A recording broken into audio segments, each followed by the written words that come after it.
नमस्कार दोस्तों, इस वीडियो पे हम बात करेंगे यूपी ट्रिपल एससी पीटी।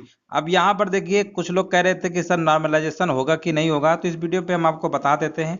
इसका आपको फायदा जरूर देखने को मिलेगा और साथ में ओएमआर सीट भी देख पाएंगे रिजल्ट के साथ। देखिए यहाँ पर आप देख सकते हैं, ये दोस्तों पेपर की कटिंग है, लिखा हुआ है भरोसा बढ़ाने के लिए पीटी की ओएमआर सीट भी देगा आयोग। तो दोस्तों यहाँ पर आप देख सकते हैं किस तरीके से लिखा गया है, भरोसा बढ़ाने के लिए। अब ये बताइए कि जब पीटी का एग्जाम हुआ तो पीटी के एग्जाम से पहले ही पेपर लीक करा दिया गया। अब इसमें कैसे हम मान लें कि पारदर्शिता है? ठीक है ना। हमेशा छात्रों के साथ खिलवाड़ करता है आयोग, कभी भी पारदर्शिता के साथ वैकेंसी को क्लियर नहीं किया जाता है। अब इसमें बहुत सारे बच्चे ये भी कह रहे हैं कि पेपर में धांधली हुई है तो दोबारा कराई जाए। काफ़ी यूट्यूब चैनल ने भी कहा है कि पेपर को दोबारा कराया जाए। काफ़ी सारे वीडियो में आपने देखा होगा पेपर इसके लीक हुए हैं, और इस बात से हम भी सहमत हैं 100% की पेपर आपका लीक हुआ है। ठीक है ना, बिल्कुल लीक हुआ है पेपर। ये अब आयोग देखिए नई नई चीजें ला रहा है भरोसा बढ़ाने के लिए। अभी आप समझ लीजिए ओएमआर सीट क्यों देगा। कई प्रतियोगी परीक्षाओं में ओएमआर सीट में हेरा फेरी व छेड़छाड़ के लगने वाले आरोपों को देखते हुए अधीनस्थ सेवा चयन आयोग किसी भी विवाद से बचने के लिए बड़ी पहल करने जा रहा है। अब देखिए यहाँ पर कई सालों से ये चीज पे तो आ रहा है कि जो ओएमआर सीट होती है बाद में क्या करते थे कॉलेज वाले, बाद में उसको भर देते थे। अब क्या होगा कि अब आपको जैसे आपको एक कार्बन कॉपी मिलती है ना, पेपर देने के बाद आपको मिलती है ओएमआर की, तो उसी प्रकार ओएमआर भी आप देख पाएंगे कितने आपने प्रश्न भरे थे, कहाँ गोला लगाया था, कहाँ भरा गया है। ये सारी चीज़ें तो हो सकता है इससे थोड़ा बहुत तो शायद जो भी ये काम करते हैं उनके लिए दिक्कत हो जाएगी, हेरा फेरी थोड़ा जो रुकेगा। ठीक है ना। तो इस तरीके से यूपी ट्रिपल एससी ने साफ साफ लिखा हुआ है। और देखिए यहाँ पर नॉर्मलाइजेशन के लिए लोग कह रहे थे कि एक ही दिन में पेपर हुआ है तो नॉर्मलाइजेशन नहीं होगा। दोस्तों एक दिन का मतलब नहीं होता, पेपर एक दिन हो कोई दिक्कत नहीं, लेकिन अगर एक दिन में दो एक से अधिक अगर शिफ्ट में पेपर होता है तो हमेशा नॉर्मलाइजेशन किया जाता है, ये आपको पता होना चाहिए। तो यहाँ पर नॉर्मलाइजेशन आपका 100% होगा, साफ साफ लिखा हुआ है। अब जिन बच्चों के नंबर कम आए हुए हैं तो उनको इसमें फायदा भी मिल सकता है। अब कुछ लोग कह रहे थे कि फर्स्ट वाली जो शिफ्ट थी काफ़ी टफ आई थी, सेकंड वाली इजी आई थी। अब सेकंड वाले से पूछो तो कहते हैं कि फर्स्ट वाली टफ थी, सेकंड वाली फर्स्ट वाली आसान थी, सेकंड वाली। अब यही नहीं पता चल रहा है कौन सी शिफ्ट। अब मतलब जिससे पूछो ना तो वो अपने लिए बताएगा हमारी कठिन है, वो वाली आसान है, उससे पूछो तो ये। तो यहाँ पर देखिए, अब आयोग देखेगा कि कितने बच्चे किस पे नंबर ज़्यादा स्कोर किए हैं, फर्स्ट शिफ्ट में हाईएस्ट किए हैं कि सेकंड में किए हैं।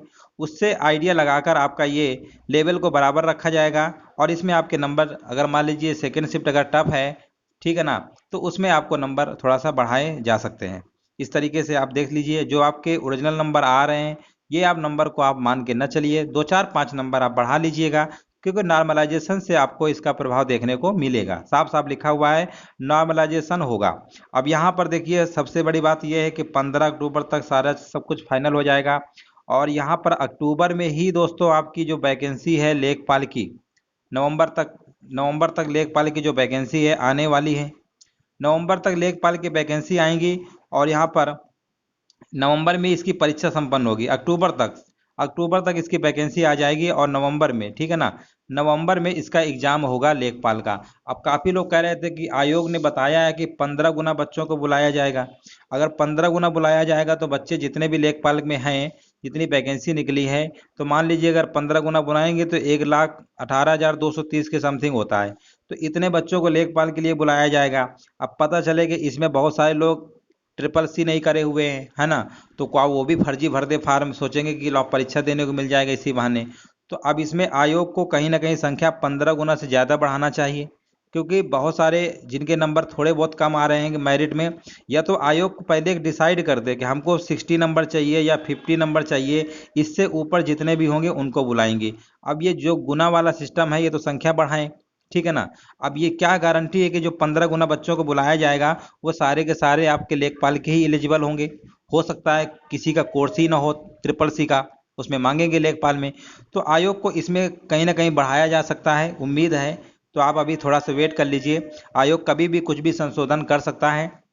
इसके अलावा जैसा कि आयोग ने बताया था कि 15 गुना ही बुलाया जाएगा। और दोस्तों आयोग ने ये भी कहा है कि हम एक महीने में जब संख्या कम रहेगी, मान लो 15 गुना 20 गुना जो भी संख्या बुलाना होगा, तो वही बच्चे एलिजिबल होंगे जो पीटी निकाले होंगे।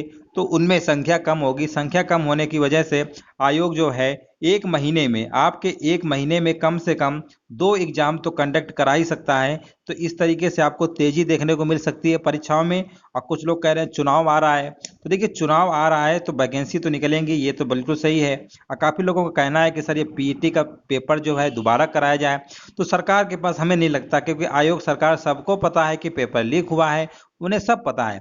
लेकिन उनका कोशिश यही रहेगा कि पेपर को नहीं कराएं, क्योंकि पेपर अगर दोबारा कराएंगे तो फिर ये डिले होगा, चुनाव के टाइम पे फिर आचार संहिता लग जाएगी। अब ऐसा तो है नहीं कि एक दिन में पेपर करा लिया जाए, 2 दिन बाद रिजल्ट दे दिया जाए, 3 दिन बाद वैकेंसी, ऐसा नहीं है। सब में समय लगता है, फार्म भरने के लिए टाइम मिलेगा आपको महीने भर का। तो ये प्रोसेस अगर आचार संहिता के पहले अगर सब कुछ हो जाता है तो फिर आपकी परीक्षाएं जो हैं आचार संहिता के पहले, जितना भी आप सरकार विज्ञापन वगैरह आयोग निकाल देता है, वो परीक्षाएं आचार संहिता के बाद भी चलती रहेंगी। लेकिन आचार संहिता के बाद कोई विज्ञापन नहीं निकलेगा, ये चीज़ आपको पता होना चाहिए। तो सरकार के पास टाइम कम है, तो हमारे हिसाब से दोस्तों देखा जाए तो चांस बहुत कम है। वैसे देखा जाए तो पेपर भी काफ़ी इजी था, लोगों ने लीक किया है, करने दो। लेकिन पेपर तो देखिए हर एक में लीक होता है, कोई भी वैकेंसी देख लीजिए, कोई पारदर्शिता के साथ अगर वैकेंसी हुई हो तो आप हमें बता सकते हैं। जितने भी आप देखिए वीडियो का परीक्षा हुआ था 2018 में, उसका भी देखिए अब मामला रद्द रद्द हो गया। तो इस तरीके से यूपी ट्रिपल एससी इतना भ्रष्ट आयोग कह सकते हैं कि इतना है। अब ये कह रहे हैं कि हम ओएमआर सीट देंगे, कहीं ना कहीं इसमें भी कुछ ना कुछ जुगाड़ सिस्टम कर लेंगे, जिसको देखिए करना है सब हो जाता है, ठीक है ना। ये कुल मिला के सिर्फ यही लिखते रहते हैं, ये होगा वो होगा, ऐसा ऐसा बताते रहते हैं लोगों को कि स्टूडेंट, कुल मिला के इसमें नुकसान स्टूडेंट का ही होता है, ठीक है ना।